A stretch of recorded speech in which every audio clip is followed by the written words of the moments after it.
Welcome, everybody. That was violinist Daniel Yang, and it's called Sparkle. So I hope we have a sparkling service today. So welcome to you all here, and welcome to you all on Zoom. And I like the way Sheila calls them, welcome to the Zoomers, because I have in my head now, you Zoomers, rockets behind you. You're flying around in space and just coming to planet Earth for a while. So welcome, everybody. As is our usual custom, I would try to light the chalice. Thank you. Thank you, Poppy.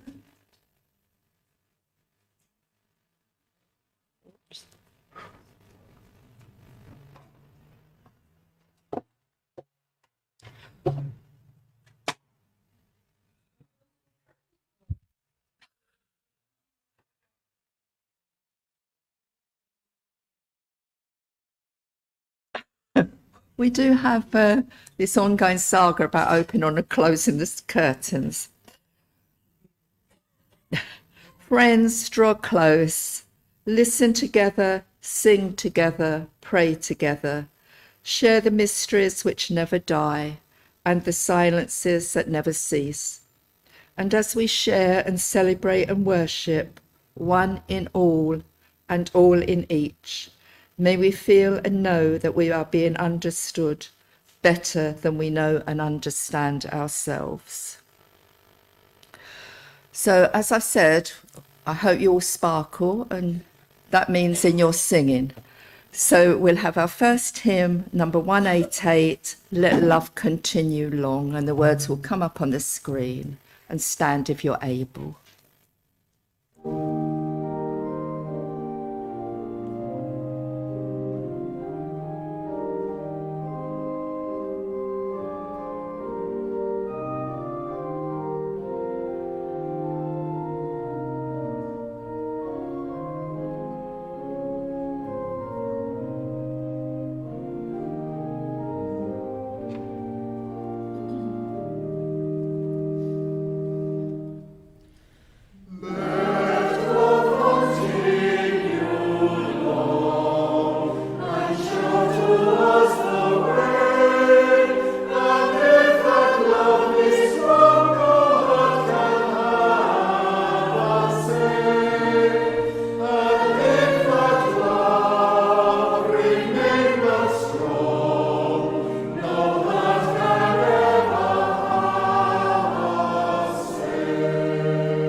This is a time for prayer.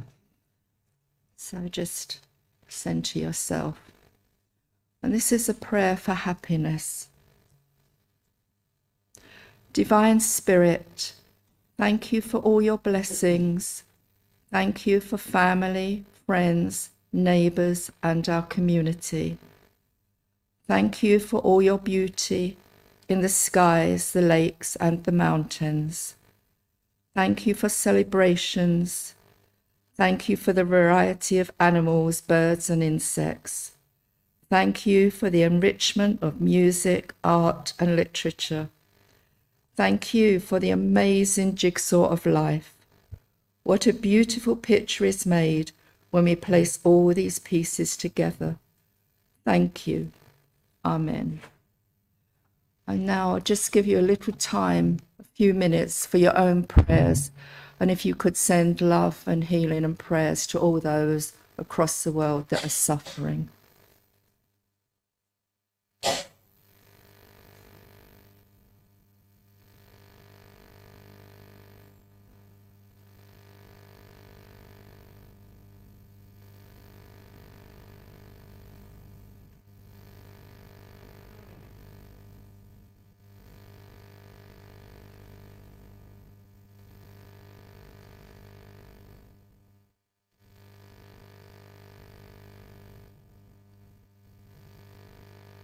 Amen.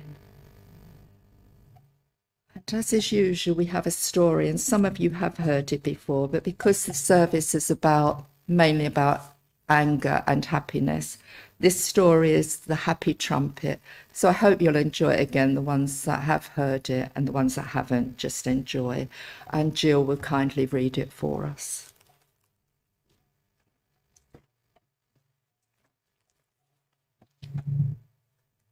The Happy Trumpet. There was once a land in which the sound of a magic trumpet could be heard everywhere. The music ensured that there would be happiness and joy for all. However, one day the trumpet disappeared, and everyone in that land ended up feeling sad. No one did anything except for a little girl who went off determined to find the trumpet. She asked everywhere, and then someone took her to see the wise old man of the mountains. The man told her that the trumpet was in the Well of the Shadows, and he gave her a violin which might turn out to be useful. When the girl arrived at the well, she found some musicians next to it. They were playing sad tunes, and she went over to play with them.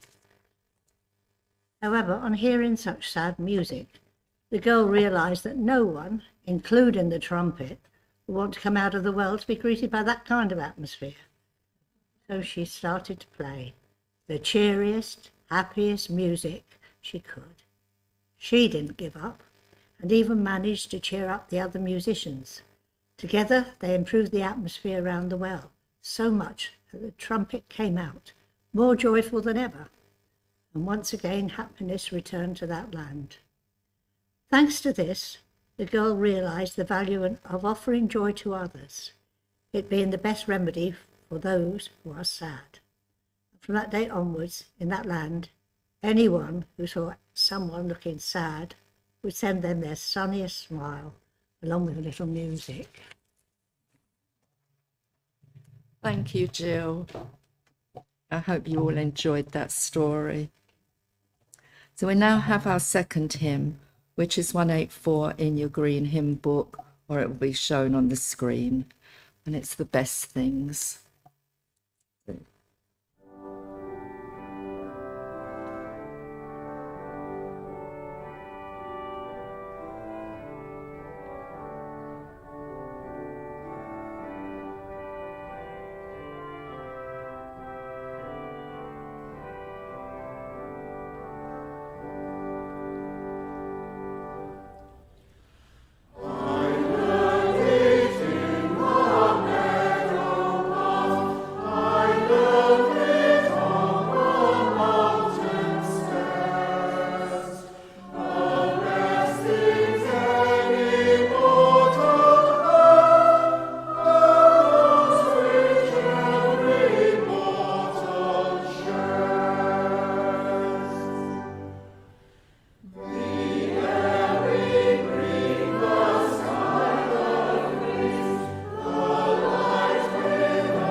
had two readings today, and Viv is going to read the first one. It's on joy and sorrow from the prophet Khalil Gibran.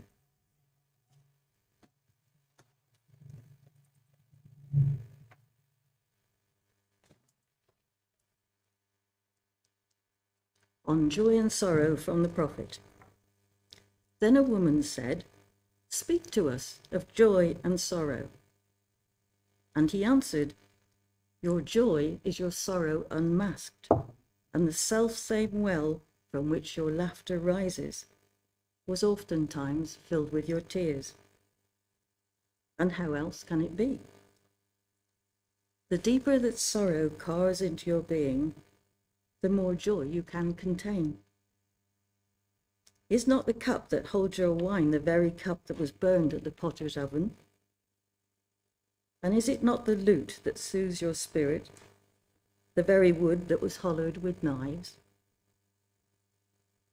When you are joyous, look deep into your heart, and you shall find it is only that which has given you sorrow that is giving you joy. When you are sorrowful, look again in your heart, and you shall see that in truth you are weeping for that which has been your delight. Some of you say, joy is greater than sorrow, and others say, nay, sorrow is the greater. But I say unto you, they are inseparable. Together they come, and when one sits alone with you at your board, remember that the other is asleep on your bed. Verily you are suspended like scales between your sorrow and your joy. Only when you are empty are you at a standstill and balanced.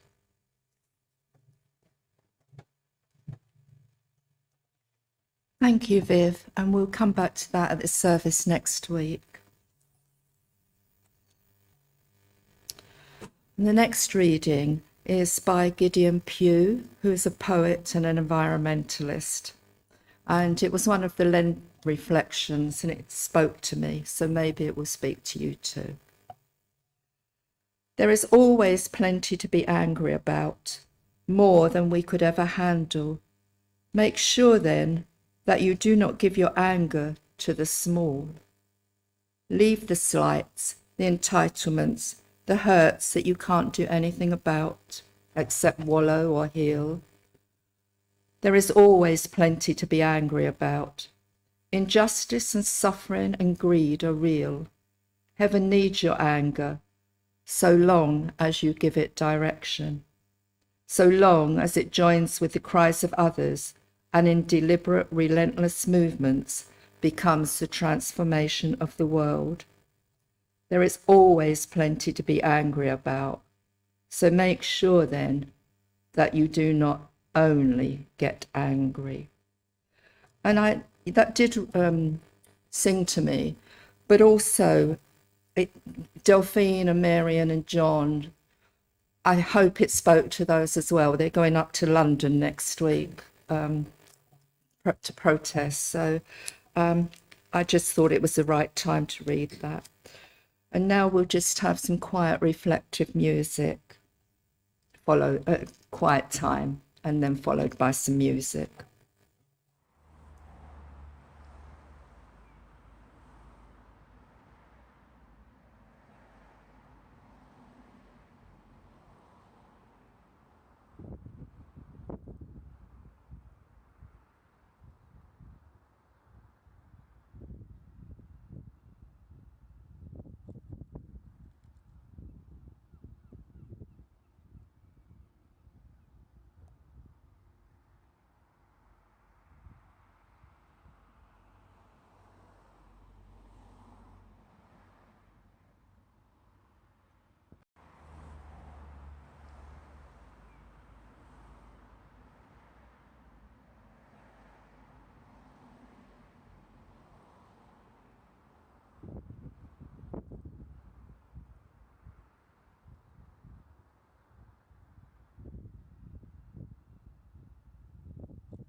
We now have, as you've been sitting for quite a while, we'll have our third hymn, and it is number 88, and it's Let It Be a Dance. And I expect you all to sing in really loudly. Okay, number 88 in the purple book.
Good doing these services because you get to choose the hymns you like.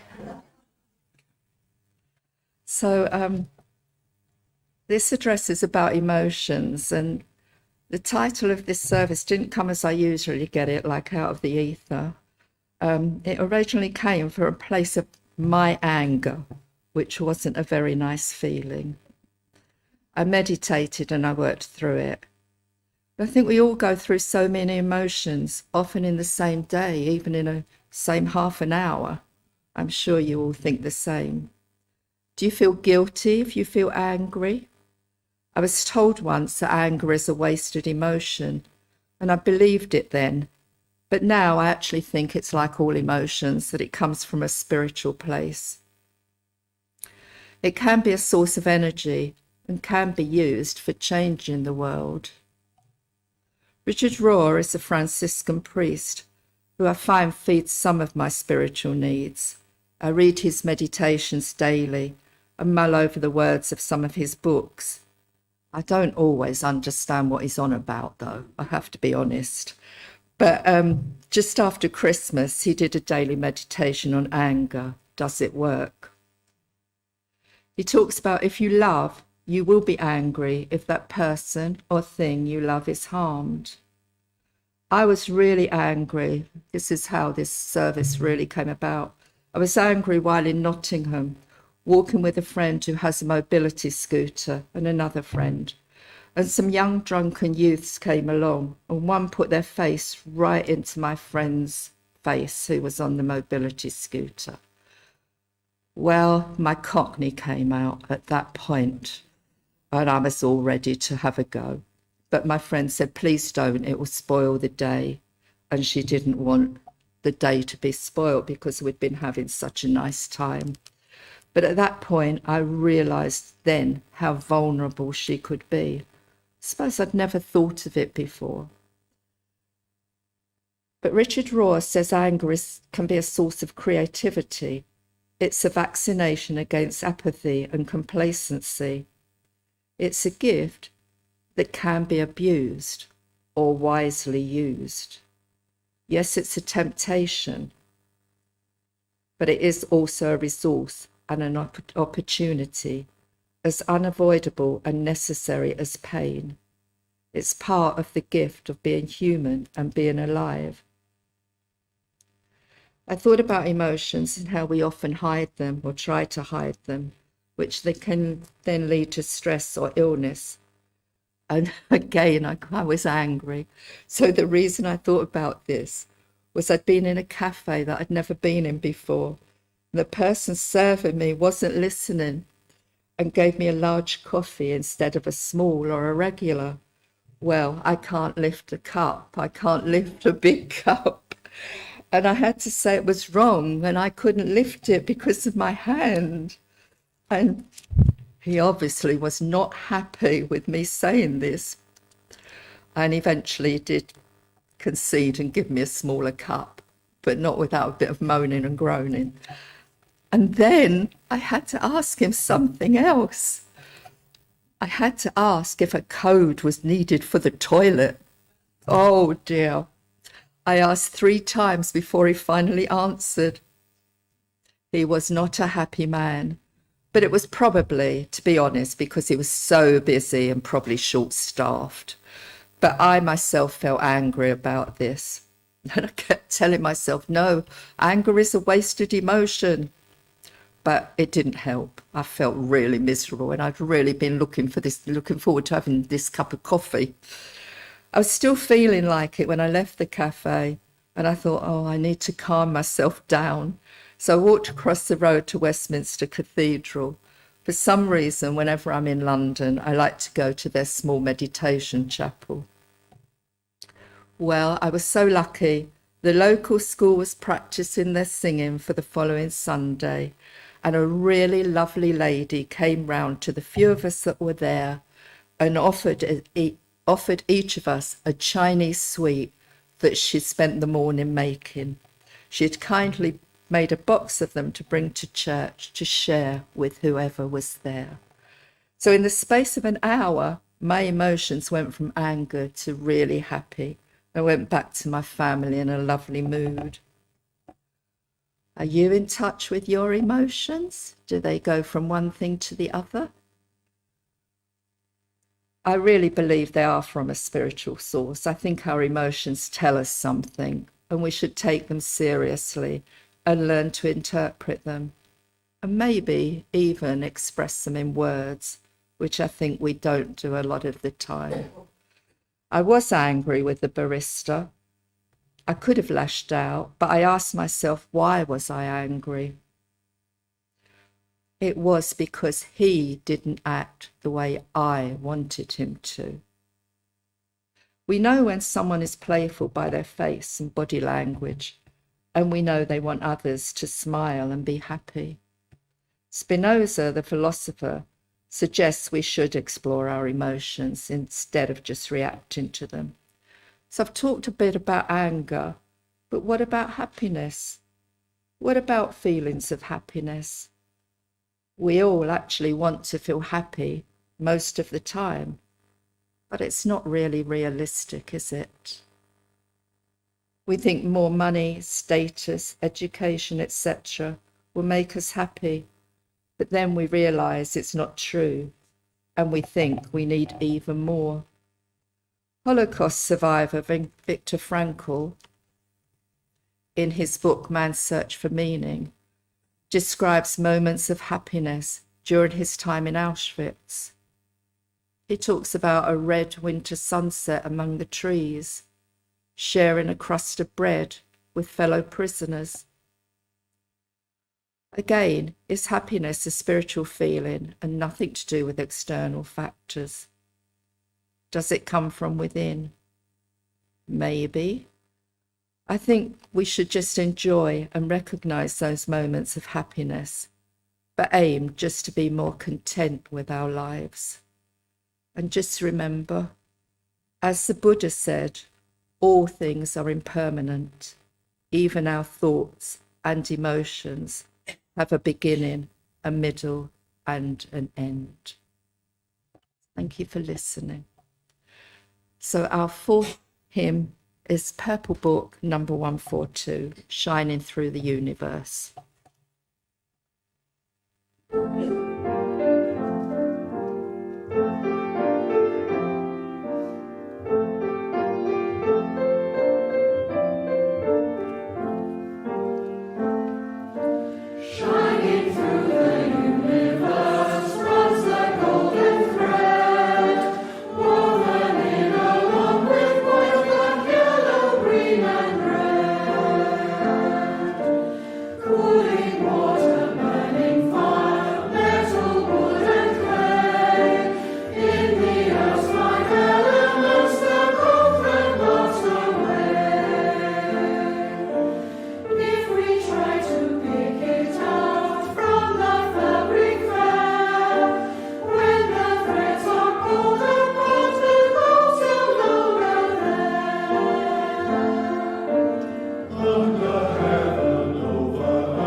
So the benediction is by Lauren Bellamy.